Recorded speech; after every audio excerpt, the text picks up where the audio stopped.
Ça tourne en boucle comme BFM, t'existes plus comme REM. Tout est en grève comme RER, ça capte partout comme France Inter. Faut pas croire tout ce qu'on dit à la télévision. Merci YouTube pour la liberté d'expression. T'as la vérité absolue, juste de l'info et de l'actu. Si t'as un doute sur le contenu, check les sources ou le nombre de vues. T'as la vérité absolue, juste de l'info et de l'actu. Si t'as un doute sur le contenu, check les sources ou le nombre de vues. Calme-toi Dimitri, la force tranquille, ça tape dans le mille. De midi à minuit, dégomme les mensonges comme des quilles. Depuis qu'il y a des séances publiques, je veux plus au cirque mais à l'hémicycle. Scandale politique et médiatique, pour rien rater il faut que tu cliques.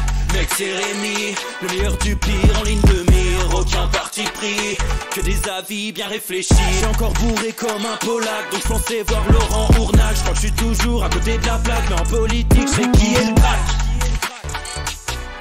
Ouais j'sais qui est le crack. Juste milieu.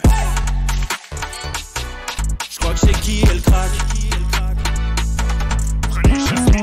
Ça lit des kilomètres de presse pour faire un résumé express. Ça charbonne comme un chinois avec la qualité d'un bavarois. On sera en retraite après notre mort, on sera bouffé par l'inflation. Dans le doute je vais voter Voldemort pour les prochaines élections. Passe de la country à la drill sans transition. C'est pas une bonne idée de me confier cette mission. Si t'aimes pas, dégoûte pas les autres. C'est pas moi qui le dis, moi je suis le roi des pauvres. Pour réfléchir, j'ai qu'un euro, mais au moins je tomberai pas dans la fraude. Je le prononcerai Lichesmittel, comme Angela Merkel. Désolé, je fais ce que je peux, je trouve ma répartie chez Lidl. Des enquêtes exceptionnelles, pas de langue de bois et de l'humour. La revue c'est juste mensuel, les vidéos c'est juste tous les jours. Ouais, c'est juste tous les jours. Juste milieu. Regarde ça tous les jours. Juste milieu. Désolé pour mon manque de répartie. Je sais même pas ce que je débite. C'est dur la géopolitique. Ou un peu comme ma... République. Ma République, non? C'est dur la République quand même, non? Ouais? Non? Ah non, c'est mou, non? Ouais, les mecs se font chier, on dirait un peu. Ouais, c'est un peu mou. Enfin, ça dépend dans quel pays. Ouais. Bah, j'y connais pas grand chose, moi. Et c'est quoi une démocratie déjà?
Ça tourne en boucle comme BFM, t'existes plus comme REM. Tout est en grève comme RER, ça capte partout comme France Inter. Faut pas croire tout ce qu'on dit à la télévision. Merci YouTube pour la liberté d'expression. T'as la vérité absolue, juste de l'info et de l'actu. Si t'as un doute sur le contenu, check les sources ou le nombre de vues. T'as la vérité absolue, juste de l'info et de l'actu. Si t'as un doute sur le contenu, check les sources ou le nombre de vues. Calme-toi Dimitri, la force tranquille, ça tape dans le mille. De midi à minuit, dégomme les mensonges comme des quilles. Depuis qu'il y a des séances publiques, je veux plus au cirque mais à l'hémicycle. Scandale politique et médiatique, pour rien rater il faut que tu cliques. Mec c'est Rémi, le meilleur du pire en ligne de mire. Aucun parti pris, que des avis bien réfléchis. J'suis encore bourré comme un Polac, donc j'pensais voir Laurent Ournac. J'crois que j'suis toujours à côté de la plaque, mais en politique j'sais qui est le crack. Ouais j'sais qui est le crack. Juste milieu. J'crois que j'sais qui est le crack. Ça lit des kilomètres de presse pour faire un résumé express. Ça charbonne comme un chinois avec la qualité d'un bavarois. On sera en retraite après notre mort, on sera bouffé par l'inflation. Dans le doute je vais voter Voldemort pour les prochaines élections. Passe de la country à la drill sans transition. C'est pas une bonne idée de me confier cette mission. Si t'aimes pas, dégoûte pas les autres. C'est pas moi qui le dis, moi je suis le roi des pauvres. Pour réfléchir, j'ai qu'un euro, mais au moins je tomberai pas dans la fraude. Je le prononcerai Lichesmittel, comme Angela Merkel. Désolé, je fais ce que je peux, je trouve ma répartie chez Lidl. Des enquêtes exceptionnelles, pas de langue de bois et de l'humour. La revue c'est juste mensuel, les vidéos c'est juste tous les jours. Ouais, c'est juste tous les jours. Juste milieu. Regarde ça tous les jours. Juste milieu. Désolé pour mon manque de répartie. Je sais même pas ce que je débite. C'est dur la géopolitique. Ou un peu comme ma... République. Ma République, non? C'est dur la République quand même, non? Ouais? Non? Ah non, c'est mou, non? Ouais, les mecs se font chier, on dirait un peu. Ouais, c'est un peu mou. Enfin, ça dépend dans quel pays. Ouais. Bah, j'y connais pas grand chose, moi. Et c'est quoi une démocratie déjà?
Ça tourne en boucle comme BFM, t'existes plus comme REM. Tout est en grève comme RER, ça capte partout comme France Inter. Faut pas croire tout ce qu'on dit à la télévision. Merci YouTube pour la liberté d'expression.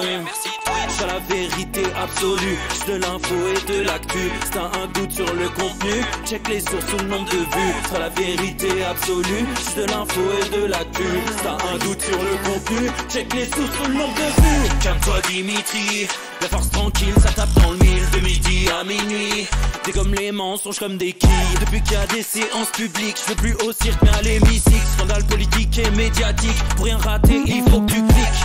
Mec c'est Rémi, le meilleur du pire en ligne de mire. Aucun parti pris, que des avis bien réfléchis. J'suis encore bourré comme un Polac, donc j'pensais voir Laurent Ournac. J'crois que j'suis toujours à côté de la plaque, mais en politique j'sais qui est le crack. Ouais j'sais qui est le crack. Juste milieu. J'crois que j'sais qui est le crack.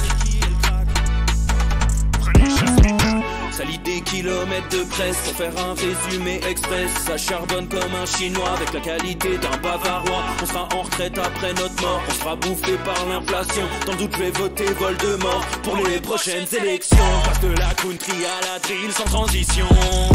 c'était pas une bonne idée de me confier cette mission. Si t'aimes pas, dégoûte pas les autres, pas moi qui le dis, moi je suis le roi des pauvres. Pour réfléchir, j'ai qu'un euro, mais au moins je tomberai pas dans la faute. Messieurs, dames, bonjour à tous, avec la lumière c'est mieux, bonjour et bienvenue dans le Juste Bistrot, les copains Juste Bistrot de fin de semaine. Voilà, on est vendredi, la semaine est finie, ça y est, ce soir.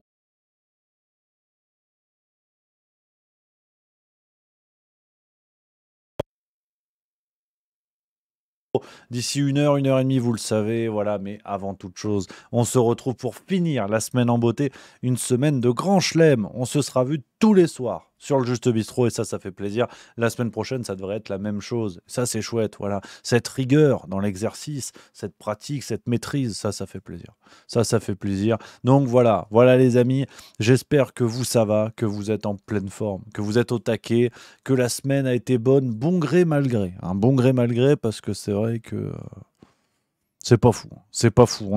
On a connu des meilleures semaines. Hein. Franchement, il manque plus que le nouvel album album live de Zaz, et on est vraiment sur une semaine de merde. Hein. Donc, on va faire ce qu'on peut. On va bricoler. Alors, vous dites dans le chat, il y a des problèmes de micro. Est-ce que c'est rentré dans l'ordre ou pas?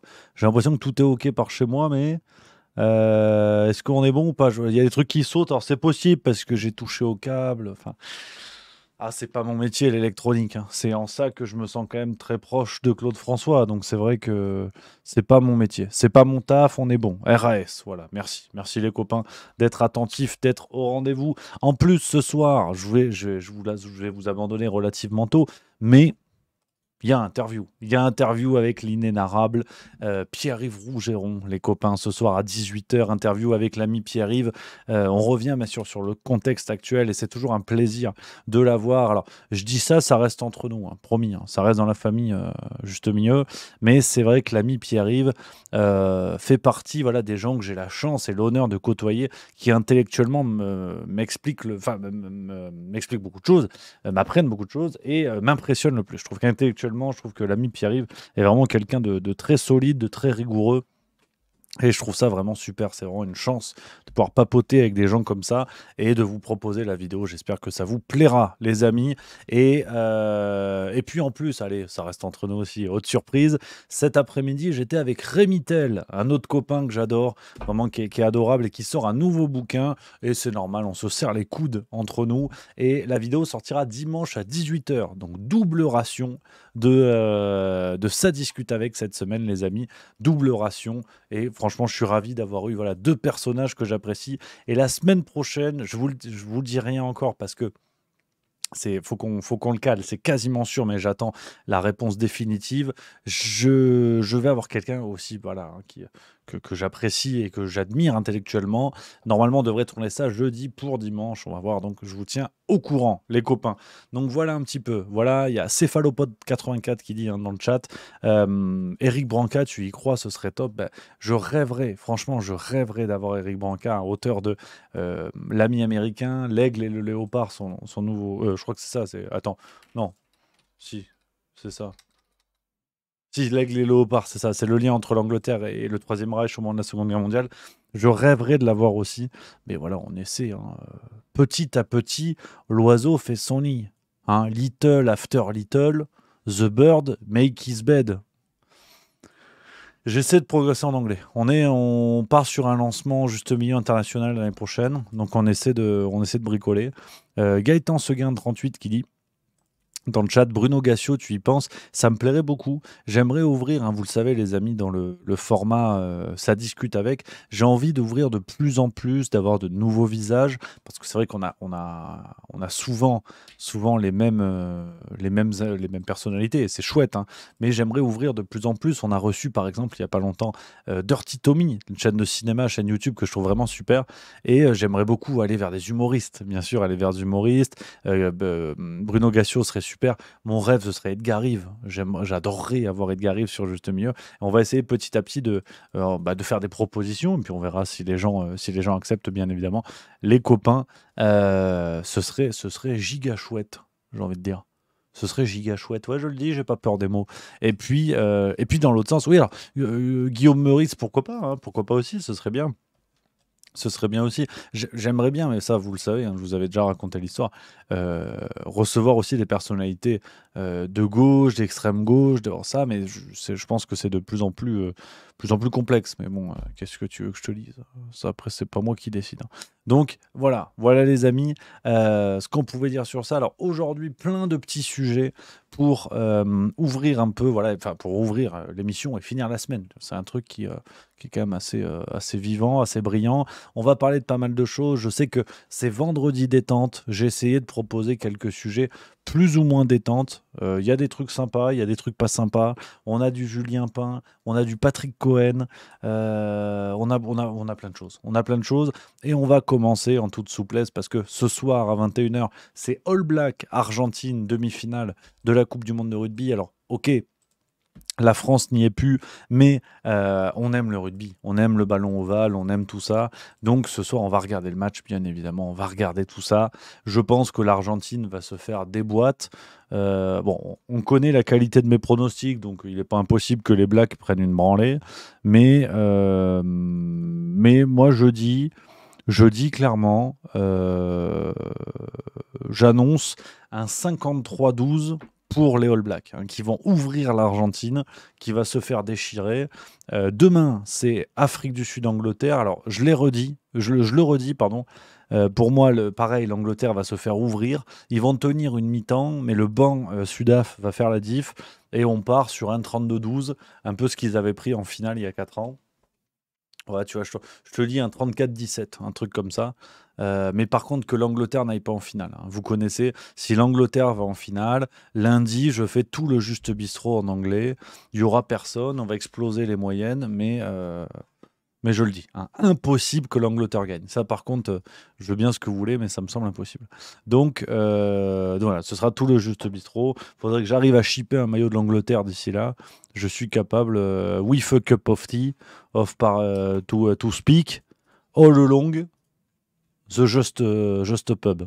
Voilà, on va faire ça. On va faire ça, les amis.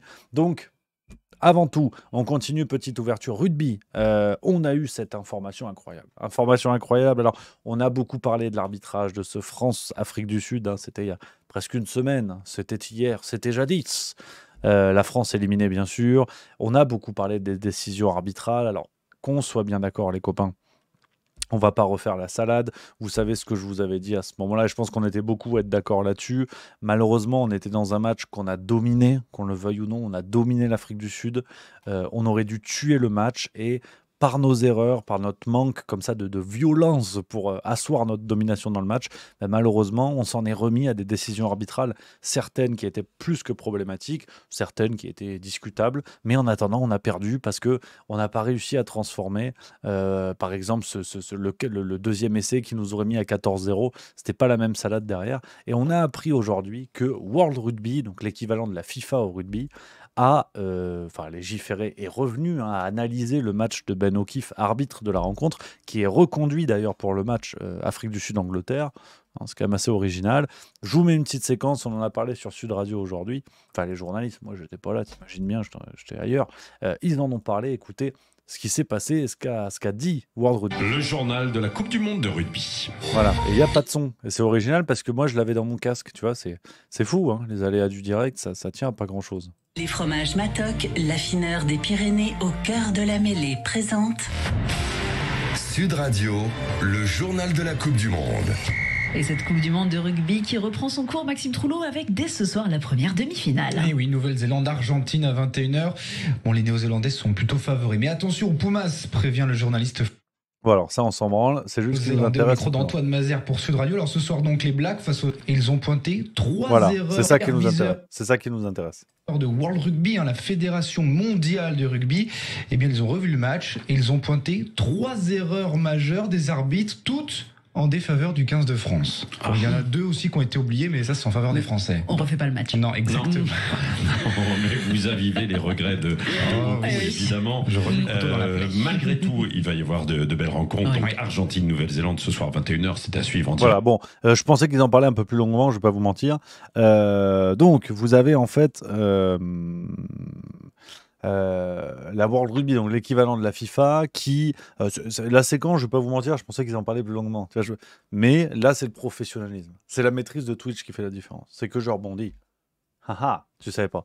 Et World Rugby a analysé l'affaire et il y a 5 fautes, 5 décisions arbitrales qui, pour World Rugby, n'ont pas été justes et ne sont pas justifiables. C'est-à-dire que il y en a 2 pour l'Afrique du Sud, enfin en défaveur, du coup 2 décisions arbitrales en défaveur de l'Afrique du Sud. Vous avez la passe dans le dos sur Woki à la fin du match, à la 79e je crois, et vous en avez une précédente qui est un plaquage haut de Damien Penaud je crois, et vous en avez 3 côté français, à savoir le contre de Colby sur Thomas Ramos qui est illégal, le plaquage à la tête sur Danty, et le grattage illégal autour de la 60e par le Sudaf qui met les mains au sol. Donc c'est quand même assez... Enfin, c'est frustrant parce que à la fois on n'a pas envie de passer pour des aigris, c'est-à-dire de dire bah ouais mais bon on a perdu à cause de l'arbitrage, mais à la fois le World Rugby reconnaît quand même des manquements sur l'arbitrage, donc ça nous met le cul en larmes comme on dit, mais c'est l'histoire. Qu'est-ce que vous voulez que je vous dise? C'est l'histoire, c'est comme ça, on va pas refaire la salade,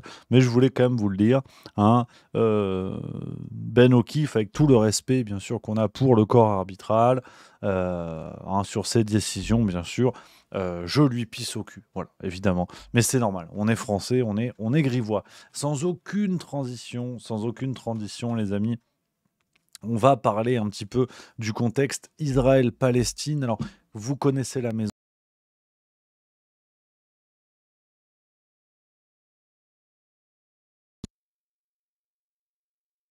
N'est pas de biaiser les avis des gens, de dire oui ou non, c'est pas du tout le sujet.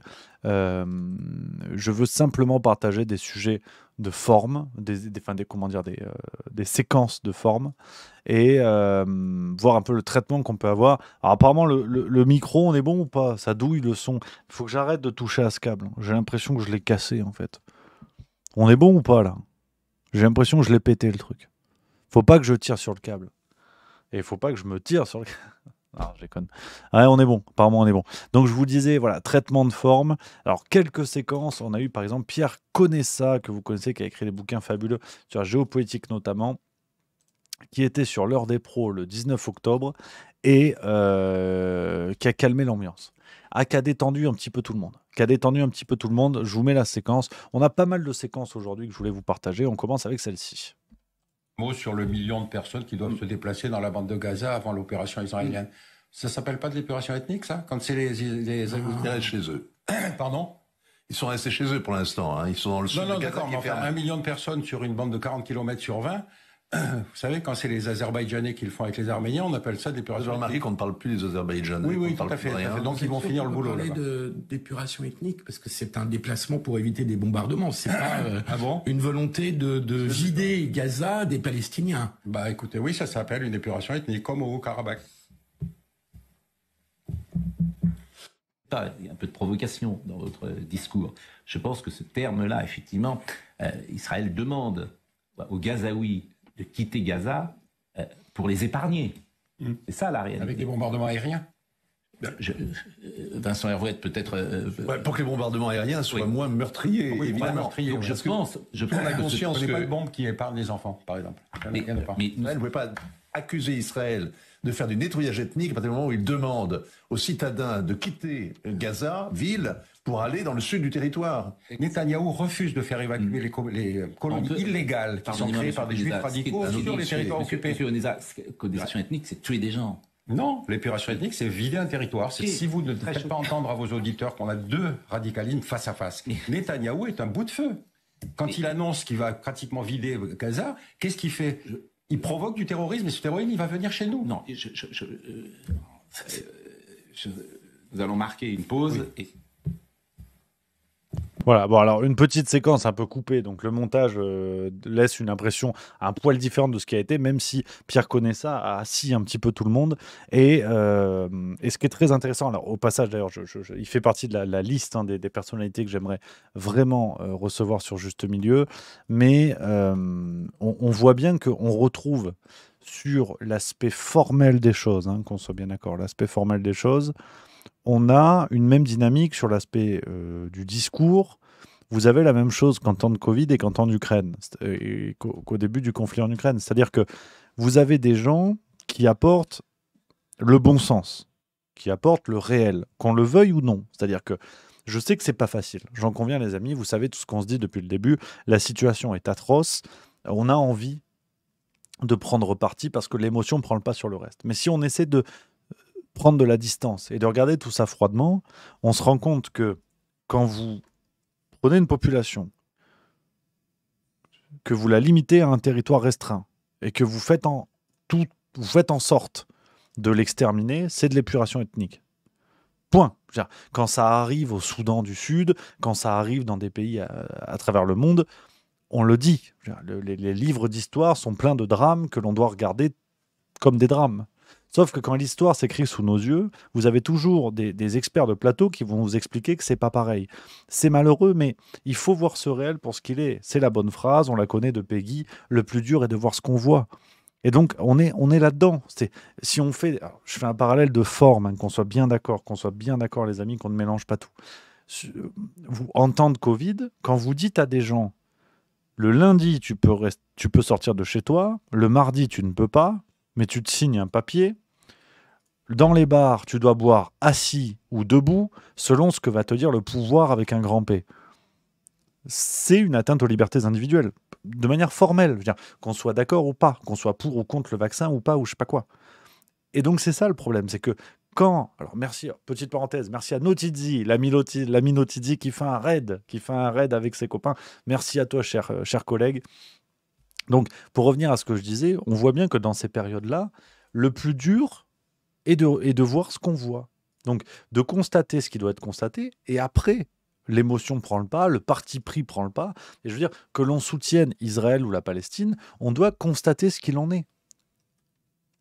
Mais au moins avoir la froideur d'esprit de faire ce constat honnête intellectuellement. Et donc, toutes les séquences que je vais vous proposer, les amis, sont dans ce sens-là. Par exemple, je vous montre une autre séquence. Alors, autant je trouve que l'idée de fond est intéressante, autant je ne suis même pas sûr que vous ayez tous entendu parler de ça, les copains. Je vous montre la séquence et je vous explique après.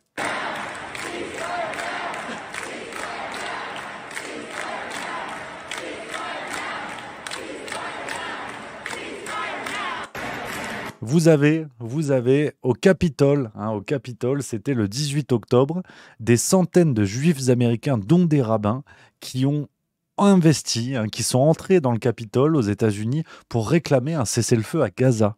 Vous avez eu, de manière formelle, un envahissement du Capitole avec des gens qui ont réclamé le cessez-le-feu du côté de Gaza. Donc là encore, on parle purement de narratif, qu'on soit bien d'accord. Et à titre personnel, je vous l'ai dit, je vous donne mon avis, qui est complètement subjectif évidemment. Je suis d'accord avec cette action. Tout ce qui peut appeler au cessez-le-feu, pour moi, est prioritaire. Mais on a eu un envahissement du Capitole.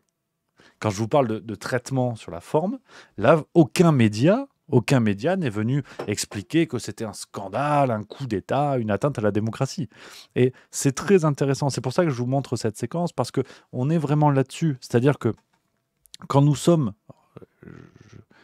J'ose une métaphore qui est malheureusement trop d'actualité, mais quand nous sommes sous le feu du réel, avec des événements qui se succèdent, il est difficile de garder la tête froide et de comparer ce qui peut être comparable. Et donc, quand vous avez un pays qui bombarde largement une population avec pour objectif clair d'éradiquer cette population, et que vous avez des gens qui vous disent « Non, mais en fait, ça n'a absolument rien à voir avec de l'épuration ethnique », et quand vous avez eu un envahissement du Capitole il y a quelques mois, on vous a dit c'est un coup d'État, vous vous rendez compte le Capitole, et qu'il se passe exactement la même chose, avec un but pacifiste, redisons-le, et que là, aucun média vient s'insurger, on comprend mieux a posteriori la machinerie médiatique qui est derrière tout ça. C'est-à-dire que si le fait que des citoyens, simplement des citoyens, quelles que soient les causes, entrent dans le Capitole et que cela constitue en soi un coup d'État tout à fait scandaleux et à dénoncer, dans ce cas-là, c'est pour tout le monde. Ça ne dépend pas des causes des dits citoyens. Donc, c'est ce qui est très intéressant. Et cette séquence, je voulais vraiment vous la montrer. Je le redis de manière tout à fait personnelle parce que je suis d'accord avec le message porté par ces gens-là.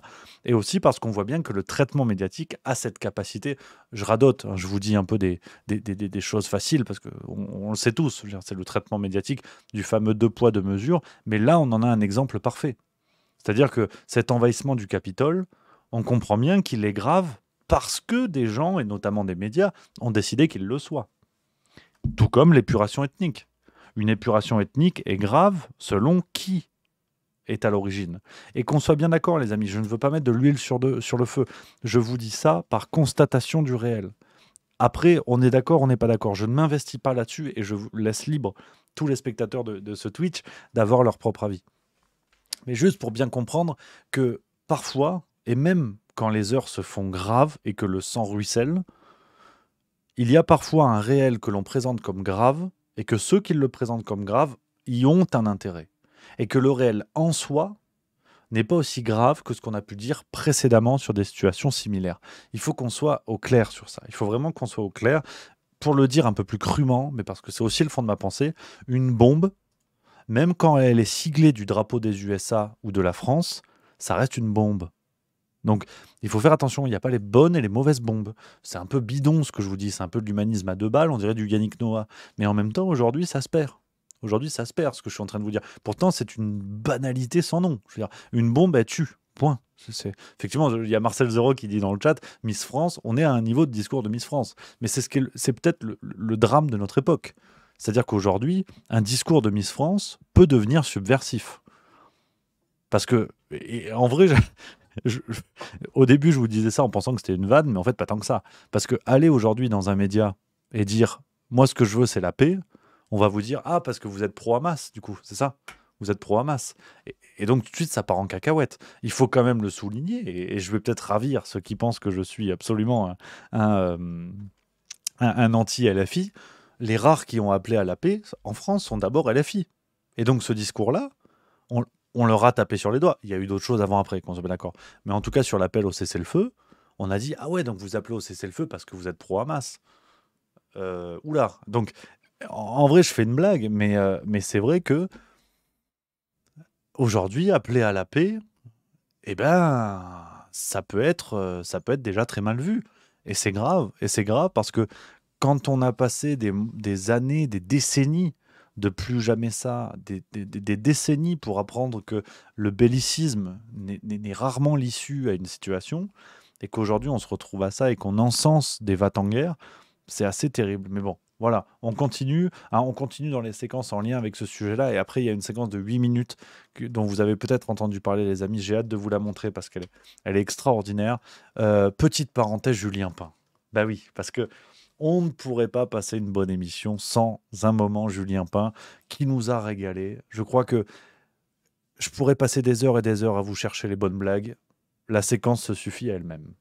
Très compliqué parce que, alors si on prend en plus l'exemple du conflit israélo-palestinien, les gens ont eu des telles certitudes, ils sont tellement engagés dans des camps, des tels biais idéologiques qu'on a beau les confronter à un démenti par A plus B avec une enquête sérieuse, les gens n'arrivent pas à changer d'opinion. Et c'est extraordinaire, c'est ce qui s'est passé avec ces événements terribles à l'hôpital Al-Ali. On a vu, on commence à avoir des éléments qui montrent qui est responsable. On commence à sentir ce qui est en train de se passer. Il y a des analyses qui sont faites, des analyses d'images, de voix, il y a des éléments de preuve qui commencent à arriver, mais on voit bien que ça n'a pas d'impact sur les gens. Les gens qui étaient persuadés que c'était Israël continuent à le penser. Les gens qui sont persuadés que c'est le Hamas continueront à le penser. Et pour moi, dont c'est le travail de faire du fact-checking, de la vérification de l'info, qui suis journaliste, c'est dur. Parce qu'on a beau travailler, on a beau enquêter, quel impact on va finir par avoir sur les gens ? C'est trop tard, la vérité n'a plus d'importance. On a choisi son camp et on a choisi la vérité qui nous arrange.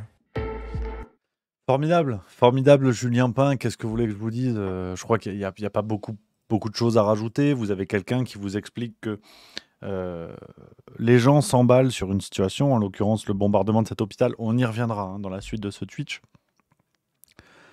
On commence à apporter aux gens des débuts de preuves, des débuts de signaux, donc des éléments finalement pas plus crédibles que ce qu'il y a initialement.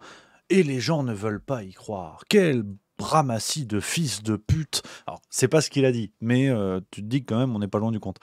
C'est-à-dire, comment... Enfin, et je ne pense pas le trahir, hein, je ne pense pas le trahir sa pensée en disant ça, mais pourquoi les gens ne croient pas des débuts d'éléments, les débuts d'éléments qu'on leur propose? C'est quand même sidérant. Intellectuellement, c'est une catastrophe. Et ce monsieur et les journalistes, Bon, on va pas refaire 3 heures sur le naufrage qu'on connaît. Voilà, je pense qu'il y a pas beaucoup plus à dire. Les amis, voilà, comment ose-t-il ne pas croire? C'est très bien formulé. Merci à Ekilol, Ekiloul, je sais pas comment on dit, dans le chat. C'est exactement ça. Comment ose-t-il ne pas croire? Parce qu'on est dans la croyance. Et je trouve ça formidable. Je trouve ça vraiment formidable. Il y a mon copain, il y a plus de saison, qui dit: t'es dur avec lui sur le coup. Alors, par rapport à quoi, dis-moi, cher ami? N'hésite pas à me dire. Mais je trouve ça d'une sidération, parce que au fond, on en revient toujours au même point.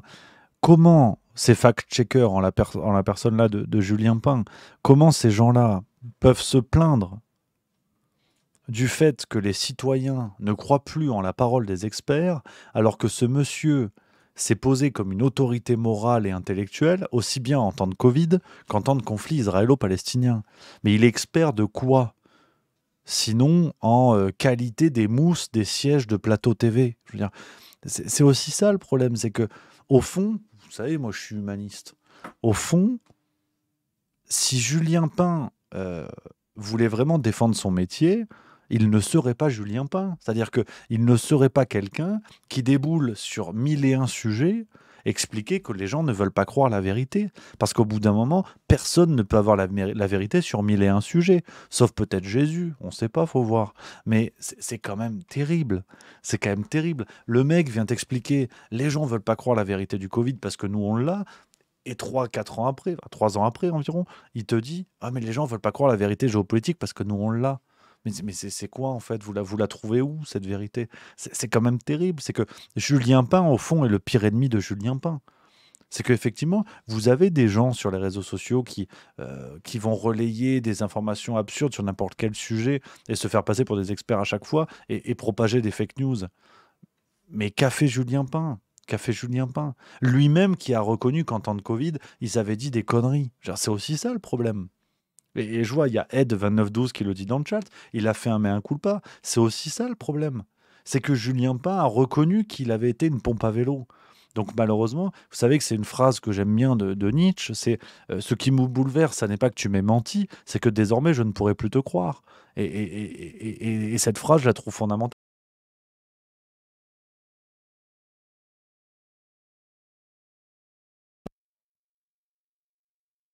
Internet. Allô? Je touche plus. J'ai pas fait exprès. Micro, mais je sais, micro, j'ai vu. Normalement, c'est bon là. C'est bon. C'est bon? Allô Houston à la base? On est bon? Ouais, on est bon. T'as vu, j'avais vu. Ouais, non, j'avais capté l'idée. Donc, les amis, une autre séquence sur laquelle je voulais revenir avec vous, les copains. Une autre séquence, c'est cette vidéo incroyable, alors qui dure 8 minutes, que je vais vous montrer, qui est extraordinaire. Vous l'avez peut-être vu, le monsieur que vous allez voir à l'écran, qui s'appelle Bassem Youssef. Alors, vous le connaissez peut-être ou pas. C'est un monsieur qui est médecin cardiologue au départ, animateur de télévision en Égypte, présente une émission satirique, donc il a quand même un rapport à l'actu, voilà, un peu original. En 2013, il a été nommé par le Time Magazine comme l'une des 100 personnalités les plus influentes au monde. Donc si vous voulez, c'est pas moi, hein, c'est pas n'importe quel kidam qui déboule, et ça part en cacahuète. Il y a eu une séquence à la télévision américaine, sur une chaîne de TV américaine. Je vous la montre en intégralité, parce qu'elle est extraordinaire. Extraordinaire, je vous jure, c'est zinzin. Il se fait interviewer par un journaliste, on est en plein conflit israélo-palestinien. Il n'y a pas plus à dire. Pas plus à dire. Comment la farce du cruel peut émerger par quelqu'un qui est extrêmement brillant, je vous le montre. They live in Gaza. Et j'enlève ma caméra parce que sinon vous ne verrez pas bien les sous-titres, mais ne vous inquiétez pas, je suis là. You have cousins and uncles there, and their house also was bombed. We haven't been able to communicate with them for the past 3 days. Communication are lost. So we don't know actually what is the how are they doing, but you know, we're used to that. I mean, it's just like it's very repetitive. We're used to that. We're used to them being bombed every time and moving from one place to the other. You know, it's just like those Palestinians. They're very dramatic. Israel killing us. But they never die. I mean, they always come back. You know, they're very difficult to kill, very difficult people to kill. I know because I'm married to one. I tried many times, couldn't kill her. I mean, there's a dark humor there, and I understand why. Because no, it's not dark humor. I try to get to her every time, but she uses our kids as human shields. I can never take her out. Again, I understand the humor, but to be serious, Bassem, about this, tonight I will be serious. The question is, what is a proportionate response? Because it has been different from one tier to another. So if you look to this graph, for example, this is the death of Israeli and Palestinians, and it's changing from 1 year to year. It's like fluctuating like crypto. So my question is today, what is the going rate today for human lives? I mean, 2014 was a great year for Ben Shapiro. 88 Israelis were died, and there was 2,329 Palestinians killed on the other side. That is one Israeli for 27 Palestinians. That is a very good exchange rate. What I'm saying is, what is the exchange rate for today?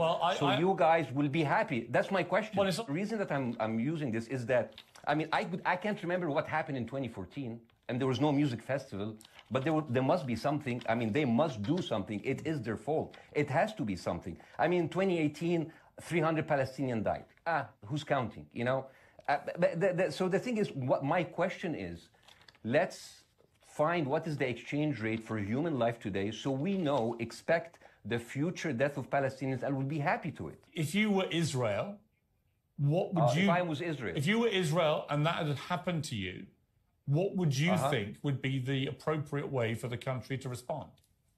I would do exactly like Israel did, kill as many people as possible since the world is letting me do it. I mean, I can do it because I can, you know? But the thing is, you know what? I agree with you. And you know what? I'm going to be even ahead of you because I see the question coming. Do you condemn Hamas for the atrocities? Yes, I condemn Hamas. I condemn Hamas. I condemn Hamas is the source of all evil. They're a reason for everything. And you know what? Let's, for a minute, imagine a world without Hamas. Right. What will this word look like? Let's give this word a name, and let's name this word the West Bank. Hamas has absolutely no control in the West Bank, and since the beginning of this year, only through August, 37 Palestinian kids were killed. No music festival, no paragliding, no Hamas. Since the occupation of the West Bank, 7,000 Palestinians were killed. No music festival, no paragliding, no Hamas. I can go on and on and on and on. I really applaud Israel for doing one thing that no military force in the world does. Because I heard Ben Shapiro and I heard Ron DeSantis, and they said Israel is the only military force in the world that warns civilians before bombing them. I mean, how fucking cute. That is so nice of them. Because with this logic, if Russian troops started warning Ukrainians before bombing their houses, we're cool with Putin, right? I mean, okay, Habibi, you have warned them, go invade, it's fine, you have done your job. I mean, the thing is, and I understand, and I also heard Ben Shapiro talking about Human Shield. So you remember my wife's family, they live in Gaza. So I asked them, I told them, when Israel gives you the nice warning, the cute warning, does Hamas force you to stay in your home so you can be bombed and use as Human Shield? You know what, Hassan here, my wife's cousin, he's a loser, you know. He told me, you know, when I asked him, does that happen? He told me, no. The lying son of a bitch lied to me. I told him, you don't understand. Ben Shapiro and Ron DeSantis keep saying that Israel warns you and Hamas asks you to stay put. So I told you, he's a loser. He never kept a job. He even failed in all of the interviews to become like a Human Shield. I would believe Ben Shapiro. If we agree that for the 14,000 casualties, I mean, who's counting, are Human Shield, does that mean that every single one of those civilians was standing, obscuring a military target behind them? Because that's a lot of weapons. I mean, Hamas is packing. No, of course it doesn't. And look, so there's some collateral damage. Lots of collateral damage. Yes. It's fine, yeah. You kill some to save some and then kill some more. Yeah, I agree. Yeah. Well, what would you think would be an appropriate response by Israel to what happened? Well, these are years of disproportionate responses of Israel. Right. Did it solve the solution? Did it solve the problem? Did it work before so it will work? What will be the surprise this time? What will be the twist that will make this work this time? What will be different this time? Seriously, I mean, this is only the last 15 years. Nikki Haley, the American presidential candidate, said, we are in Israel in this because it's a fight between good and evil. Now, if you already decided someone is good, he can do no evil. And if you decided someone is evil, it's good to kill them. Killing them is good. You see, and the thing is, it is not like something new. I mean, I look at history and I see, I'm sorry to say, and I'm sorry to say this, but Westerners has always dealt like this with indigenous people. You first treated them like savages, you know, Native American, First Nation, Aboriginal. They're savages. Kill all the savages. And then when they're almost extinct, you start feeling sorry for them, you know, like animals. So maybe the solution is that we kill as many Palestinians as possible so the few of them that remains do not bother you. The way Hamas behaved on October the 7th was like savages, like a pack of savages. It was the worst atrocity against Jewish people since the Holocaust. There has to be, of course, there has to be a response. So my they question should be to you eradicated. My question to you is, notwithstanding the history, Bassem, what is the proportionate response? But I don't know, but there's no Hamas in the West Bank and they're still dying there. So what's your excuse? I don't have any excuse. I'm not saying that you're making excuse, but if you are adopting a certain point of view, you have to at least defend it. I'm telling you, there is no Hamas in the West Bank. What is the excuse? Not your excuse. What is the excuse to kill those people? Well, listen, this question of proportionality is one that... No, answer my question. I've been answering your question. You answer mine. It's actually not my job to answer your questions. Let's say, for example, Hamas ceased to exist. Okay? Do you hear me? Yes. Yeah, Hamas ceased to exist today. Now, right now, in Palestine, in West Bank and Gaza, 20% of Palestinians go through Israeli prison system, whether imprisonment, whether interrogation, whether torture. And the rest of them, they live a life of daily loss of land, of homes, of life, and they are suffocated by this. So let me ask you something. If you are a Palestinian living into these conditions for decades, would you sympathize with your oppressor or sympathize with the people who claim they resist them even if they are terrorists? Israel always victimizes itself, and I have never seen a victim putting their oppressor under siege and bombing them 24/7. Israel wants you to believe that they are the victim. Dealing with Israel is so difficult. It's like being in a relationship with a narcissistic psychopath. He fucks you up, and then he makes you think it's your fault. All right, you look at Israel as Superman, but they're really Homelander.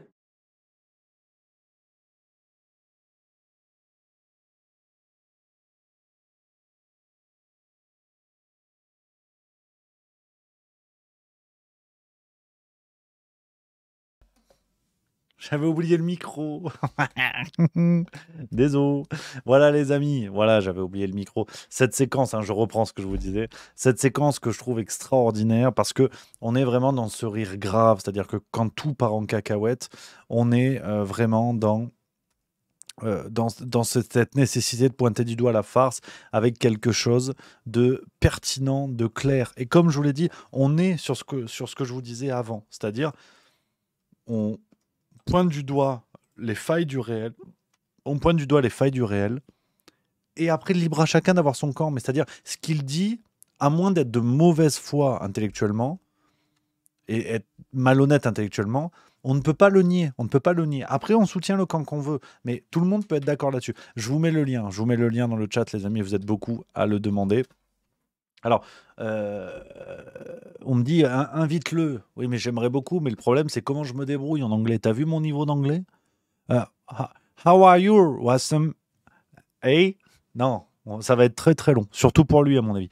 Donc voilà. Voilà, les amis, cette séquence que je voulais absolument vous partager, les copains. Alors, j'avais mis dans le titre de l'émission, que on allait parler de l'histoire du bombardement de l'hôpital. Mais je crois qu'on va faire ça lundi prochain. Parce que je dois vous avouer, je suis un peu claqué. Puis c'est vendredi détente quand même. On va essayer de parler de ça. Enfin, on va pas essayer de parler d'un petit peu d'autre chose aujourd'hui, les copains. On va essayer de se détendre un petit peu. C'est le vendredi détente.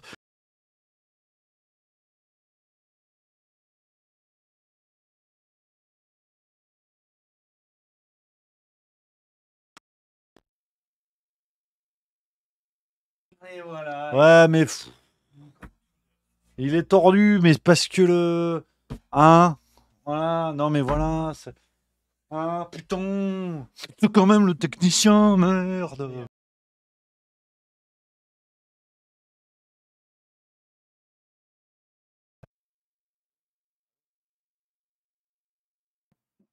Ah si, ça marche. Ouais. Putain. Merde, c'est génial ce que tu fais. Mais je sais pas, moi, il y a un câble, je touche, c'est normal. Ah, c'est mon côté Pierre Palmade, merde. Par rapport à la bite, je disais. Non, je déconne. Donc ouais, non, c'est la détente. On disait c'est la détente, c'est important. Hein. C'est important, c'est la détente. Hein. Voilà les amis. Pour ce vendredi, on est ensemble, on a envie un peu voilà, de se fendre un petit peu la gueule. Et aujourd'hui, on part sans aucune transition sur le vendredi détente. Je suis avec vous encore un quart d'heure. Encore un quart d'heure, après je vais prendre l'autocar, les copains. Je voulais vous parler d'un humoriste que j'adore et je veux vous trouver les séquences qu'il a sur ses réseaux sociaux. Je trouve qu'il est excellent, il est vraiment excellent. Est-ce qu'on peut trouver ça? Ah merde, est-ce que je peux regarder TikTok sur les réseaux sociaux? C'est possible ça? Attendez. Je le trouve vraiment extraordinaire. Je crois qu'on peut regarder TikTok, ouais, sur... Non, on peut pas? Merde. Pourquoi on peut pas? Oh, c'est pas vrai ça.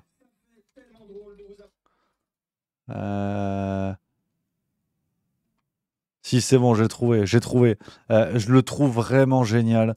On en a déjà parlé. C'est Julien Santini, un humoriste en ce moment qui est à fond, que je trouve extraordinaire. Je vous montre quelques-uns de ses trucs sur TikTok. Je le trouve vraiment super. Il y a eu des policiers dans la salle, hein, j'ai cru comprendre. Ouais, oui. Bon, bah, j'ai pas du tout d'impro dessus. Voilà, donc... policiers, ils vont se faire enculer. Non, c'est bien sûr. C'est... Alors, non. Alors, écoutez, là, je suis en train de me faire dépasser. C'est... une blague. Mais je sens que là, je peux me les faire. Et je sens qu'on peut tous se les faire. Parce qu'à chaque fois, et que vous jouez les cobayes, mais moi, je vous prends, moi. C'est clairement un dérapage. Ils sont où les policiers? C'est qui?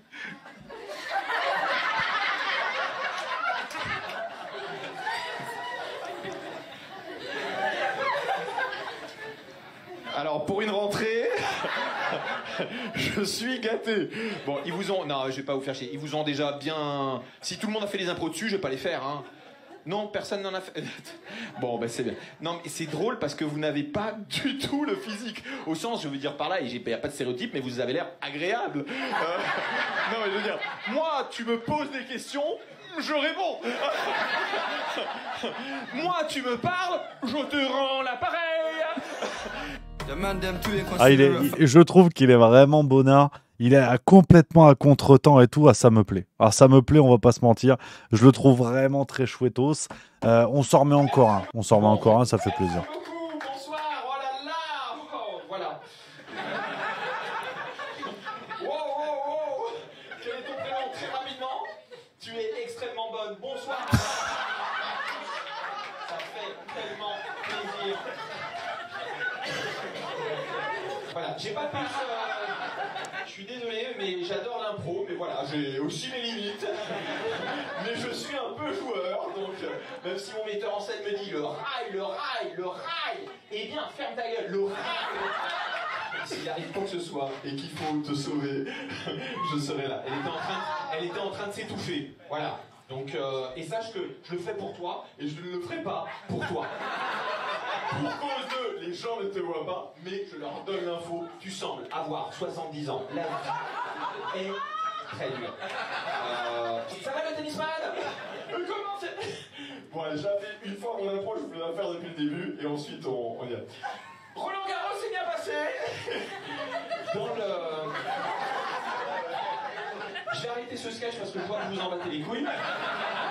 Et surtout parce que tu es le seul à rire, et je vais le dire honnêtement, tu nous déranges. Si tu peux nous laisser entre gens qui font chier, et je suis là avec ma bienveillance, et t'as pas ta place, héros. Ah, je le trouve zinzin. Je le trouve absolument zinzin. Mais c'est ça qui est bien dans le vendredi détente, c'est que ça ne fait jamais l'unanimité. Ça, c'est cool. Ça, c'est très très cool, les copains. Donc voilà un petit peu ce qu'on pouvait se dire voilà, aujourd'hui sur ces actualités. Quelle semaine de fou qu'on a vécu encore. Quelle semaine d'affreux Jojo, les amis. Et puis, c'est pas fini. Mon avis, c'est pas fini. C'est pas la fin d'un haricot rouge. Je crois que La semaine prochaine, on va être bien. La semaine prochaine, on va être bien. De jolies choses qui arrivent encore, je vous le dis. On va avoir de la nouvelle vidéo. On va avoir alerte générale. Alerte. Ah oui, putain, faut qu'on fasse ça d'ailleurs. Tiens, j'y pense. Faudra qu'on. Mais non, c'est bon, tu m'as tout fait, les visuels et tout. Là. Ouais, vous êtes dans les coulisses, on bosse. Ouais, c'est extraordinaire. Ouais, j'ai rétabli l'esclavagisme, mais là, c'est bien, c'est détendu. Là. Hein, t'es content? SOS. Et voilà, donc mardi prochain, 18h, les amis, alerte générale. Soyez au rendez-vous, les copains. On va s'éclater. Et puis voilà. Et puis voilà un petit peu ce qu'on peut se dire. Voilà, sur cette semaine de fou. Hein, on va voir un petit peu ce que ça donne. Ça va être cocasse. Ça va être cocasse. Donc les copains, on va finir là-dessus. Je vais gentiment ranger tout ça. Et puis direction le bistrot pour profiter après cette semaine complètement folle. Il y a eu du handball, il y a eu du boulot. Ah, c'est mon premier apéro de la semaine. Donc, tu vois, comme quoi je suis dans la rigueur. Je suis dans la rigueur. On dirait pas, mais je suis dans la rigueur. Donc, il y a Kiwi87 qui dit dans le chat, on papote encore 5 minutes. Benzema, alors l'affaire Benzema, on en a parlé hier et avant-hier. Alors, ça continue de partir en cacahuète complet. J'ai déjà pris des notes pour la farce tranquille la semaine prochaine, vous inquiétez pas. Darmanin qui demande à Benzema de tweeter sur l'assassinat du professeur. Je sais pas quoi vous dire. Je sais pas quoi vous dire, les amis. On en parlait déjà hier. Hein. C'est un niveau de risible extraordinaire. Je vois dans le chat, je vous remets le lien vers la vidéo de Bassem Youssef, hein, si jamais il s'appelle. Je crois que c'est ça. Je ne vais pas vous dire de bêtises. Voilà, si jamais vous tapez c'est Bassem Youssef, vous avez toute la vidéo et je l'ai trouvé. C'est une version de 8 minutes. Mince, attendez, c'est dans mon script. Voilà. Je vous mets le lien dans le chat, les amis, si vous voulez regarder et la partager. Je vous le mets plusieurs fois. Regardez, paf et paf. Voilà, si vous voulez jeter un œil. Donc, voilà les copains, on va se quitter là-dessus. Je vous avoue, je suis un petit peu rincé après cette semaine. Et puis dimanche, il y a handball. Dimanche, ça part match à l'extérieur. On va jouer en Suisse allemande, ça va être que du plaisir. Donc voilà, si vous êtes du côté de Könitz, voilà, un truc comme ça. On va bricoler. Voilà. Donc ça continue, c'est parti, la saison est lancée, on va bien s'amuser. On va essayer d'arrêter quelques ballons parce que c'est mon métier. Je suis gardien de handball. On va essayer de faire ce qu'on peut. Voilà un petit peu, les amis. Merci d'avoir été là une fois de plus cette semaine. Vous êtes de plus en plus nombreux et ça fait plaisir. C'est complètement fou. Vous êtes des affreux Jojo. Je crois qu'on peut le dire. Je vous embrasse, les copains. Rendez-vous lundi. Rendez-vous lundi en pleine forme, la banane, et on rattaque pour une nouvelle semaine de fou. Et ce soir à 18h, là, dans 40 minutes, le temps d'aller se servir l'apéro, d'aller pisser un coup. Et rendez-vous avec l'ami Pierre-Yves Rougeron, une vidéo extraordinaire de quelqu'un que j'apprécie profondément. Voilà les amis, je vous embrasse. Bon week-end à vous. Vive le rugby. On peut plus dire allez les bleus malheureusement, mais c'est pas grave. On a l'esprit sportif, vive le rugby. Place à l'apéro. Allez, je vous embrasse. À la semaine prochaine. Vive la rigolade et vive la France.